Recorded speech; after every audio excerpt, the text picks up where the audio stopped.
সুপ্রভাত বন্ধুরা, সকলকে স্বাগত জানাই ঘরে বাইরে ব্লগে।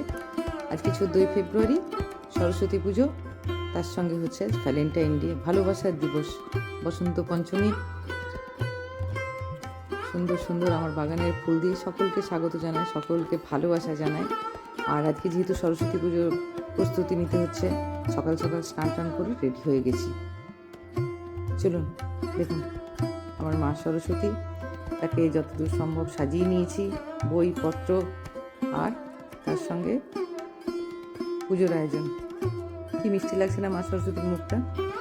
এখন বিভিন্ন রঙের সরস্বতী ঠাকুর পাওয়া যায়, কিন্তু আমার সাদাটাই খুব ভালো লাগে। ঘর টট মোটামুটি সাজানো হয়ে গেছে। আর মা সরস্বতীর পুজোর ভোগ হিসেবে বিভিন্ন ফলমূল, কলা, আপেল, শাঁকালু, মটরশুঁটির সঙ্গে আছে দই, চিড়ে, বোঁদে। এটা কিন্তু স্পেশাল একটা খাবার। সরস্বতী পুজো এটা মাস্ট, এবং এই প্রসাদ খেলে সবাই খুব ভালোবাসে। ছেলে পরীক্ষা দেবে এইচএস, তাই ছেলের খুব ইচ্ছে যে এবছর পুজোটা ও নিজে বসে করবে। তো ওর বাবা যতক্ষণে রেডি হলো অপেক্ষা করতে হলো। ওর বাবা গাইড করছিল, ও বসে বসে পুজো করছিল। আমার খুব ভালো লাগে ছেলে যখন পুজো করে দেখতে। জানি না ওর কখন কখন কি ইচ্ছে হয়। এমনিতে ও ঠাকুর দেবতা নিয়ে বিশেষ মাথা ব্যথা করে না, কিন্তু হঠাৎ হঠাৎ পুজো করতে চায়। তো যাক, মা সরস্বতীকে আশীর্বাদ করুন যেন ভালো ফল করে। যতই ভাবি যে খুব অল্পতে করে নেবো পুজোটা, কিন্তু সেই অনেক বড়ই হয়ে যায়। পুজোর প্রসাদ খেয়ে সবাই ব্যস্ত যখন, আমি এদিকে চলে এলাম, কেননা কালকে একটা খাওয়া দাওয়ার ব্যাপার আছে, ফলে তার প্রস্তুতি আছে। প্রচুর মাছ আনা হয়েছে। দেখুন, দুটো গামলাতে রুই আর কাতলা দুরকম মাছ আছে। মাছগুলোকে খুব ভালো করে ধুয়ে নিলাম, কেননা এই আজকে যে রান্নাগুলো হবে কালকে খাওয়া হবে, ফলে একটা নষ্ট হওয়ার টেন্ডেন্সি কিন্তু থাকবে। বাসি হয়ে গেলে নষ্ট হওয়ার টেন্ডেন্সি থাকে, তাই খুব সাবধানে রান্না করলে জিনিসপত্র কিন্তু নষ্ট হবে। তাই মাছগুলো খুব ভালো করে ধুয়ে নুন, হলুদ, লেবুর রস মাখিয়ে ভেজে নিতে পারলেই ভালো হয়, কেননা মাছগুলো ধরা হয় তো সেই রাত্রেবেলায়। আর তার সঙ্গে দেখুন চলে এসছে সবজি, প্রচুর সবজিও আনা হয়েছে। টমেটো, সজনে ফুল, পালং শাক আছে, আলু, বেগুন, শিম, মটরশুঁটি, এই ছোট ছোট আলু আছে, এগুলো গোটা সেদ্ধ হতে লাগে। ছোট বেগুনও আছে।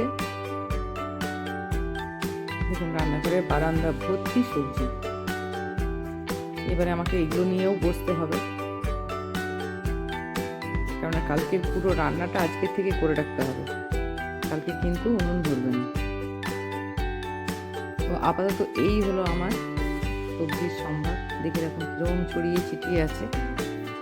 এগুলোকে গুছিয়ে রান্না করতে হবে। আজকের রান্না তো আছেই, আগামীকালকে মানে সারা দিনে রাত পর্যন্ত কোনো গরম খাবার খাওয়া চলবে না, তার রান্না কিন্তু এগুলো দিয়ে করতে হবে। আর এই হলো একটা স্পেশাল মেনু, যেটাকে বলা হয় গোটা সেদ্ধ, এবং এটা এক ধরনের অ্যান্টিপক্স। দেখুন গোটা শিম, এটা বিজোড় সংখ্যায় রাখতে হয়। পেটো শাক, এরকম 9 রকম কলাই আছে এর মধ্যে, কলাইয়ের ডাল,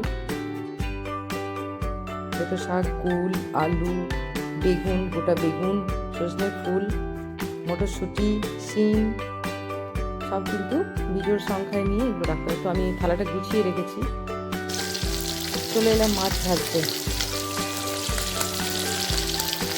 সব কিছুই ডিপ ফ্রাই হয়, আর এই মাছ ভাজা সসের সঙ্গে তো খুব ভালো লাগে।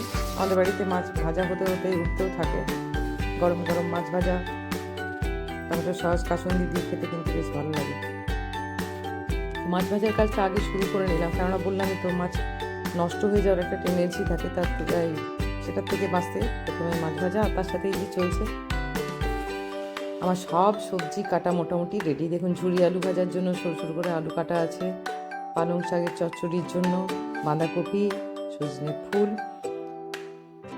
আর এই হলো টমেটো চাটনির জন্য টমেটো, চচ্চড়ির জন্য বিভিন্ন রকম সবজি মিক্স করে প্লাস আলু। আজকে আর গ্যাসে রান্না করিনি আমি, আমার সেই একখানা উনুন আছে পুরনো, তাকেই কোনো রকম ঠিকঠাক করে কাজ চালিয়ে নিচ্ছি। আঁচ ভালো হয়। আর এই হচ্ছে ঝুরি আলু ভাজা, এটা বেশ থেকেও যায়। আর আমার হাজব্যান্ড ছেলে দুজনেই খেতে খুব ভালোবাসে। ভাজতে ভাজতেই অনেকটাই উঠে গেছে, বেশ কুড়মুড়ে হয়। আর টিস্যু পেপার দিয়ে তেলটাকে টেনে নিয়ে খানিকটা ভালো একটা ঢাকা কন্টেনারে, টাইট কন্টেনারে রেখে দিই যাতে বাতাস না ঢুকতে পারে, ভালো থাকে, কুড়মুড়ি থাকে পরের দিনও। আর এই হচ্ছে বেগুন ভাজা, ছেলে বেগুন ভাজাটাও খুব পছন্দ করে। দেখুন সব কিছুই কিন্তু ডিপ ফ্রাই করতে হচ্ছে। অন্য দিনে রান্নার মতো কম তেলে রান্না করলে না, এগুলো আগামীকাল যখন খাওয়া হবে তখন কিন্তু একটা নষ্ট হয়ে যাওয়ার টেন্ডেন্সি থাকে। আর এই হচ্ছে চচ্চড়ি, এর মধ্যে পালং শাক আছে প্রচুর, ডাঁটা সহ। আমার হাজব্যান্ড ডাঁটা সহ পালং শাক খেতে খুব ভালোবাসে, শীষ পালং, এটা কিন্তু শুধু পাতা শাক পালংটা নয়, তার সঙ্গে আছে সজনে ফুল। আর এগুলো সব কিন্তু অ্যান্টিপক্স, জানেন তো। এই হলো বাঁধাকপির মশলা। এবারে বাঁধাকপি রান্না হবে। দেখুন প্রত্যেকটার পেছনে না, মানে আমাদের যে রিচুয়ালগুলো আছে তার পেছনে একটা করে করে সায়েন্টিফিক কারণ থাকে। এই সিজনে দেখুন এই সজনে ফুল টুল এই সমস্ত জিনিসগুলো সত্যি অ্যান্টিপক্সের কাজ করে। আমার চচ্চড়ি রান্নার তৈরি হয়ে গেছে, কমপ্লিট। এদিকে বাঁধাকপিও হয়ে গেছে। আর এই হলো চাটনি, মাছের ঝোল হাজবেন্ড করেছেন। আর এই হলো আজকের সব থেকে স্পেশাল রান্না, যেটা শীতল ষষ্ঠীর মূল রান্না। যে 9 রকমের সবজি দেখিয়েছিলাম, সেই 9 রকমের সবজি, 9 রকমের কলাইয়ের ডাল দিয়ে শুধু জল, নুন আর তেল দিয়ে বসানো হয়। আর এটা দুর্দান্ত খেতে হয়, দুর্দান্ত। যারা খান তারাই জানেন, আমার তো ভীষণ ভালো লাগে। এটা হচ্ছে গোটা সেদ্ধ, ষষ্ঠী পুজোর এটা একটা মূল জিনিস। এই রান্না কিন্তু হয়ে গেলে পরে উনুন নিভে যাবে, আর কিন্তু উনুন ধরবে না, আজকেও তো ধরবে না, কালকেও হবে না কোনো রান্না। এই সমস্ত রান্না দিয়েই কিন্তু কাল রাত পর্যন্ত খাওয়া দাওয়া চলবে। তো সরস্বতী পুজোর শুভেচ্ছার সঙ্গে সকলকে আজকে ভ্যালেন্টাইন্স ডের জন্যও ভালোবাসা জানাই। সকলের মধ্যে ভালোবাসা সম্প্রীতি গড়ে উঠুক, সকলে খুব খুব ভালো থাকুন। আর মা সরস্বতী সকলকে সুবুদ্ধি দিন, বিদ্যা দিন। সকলকে অনেক ধন্যবাদ, ভালো থাকবেন।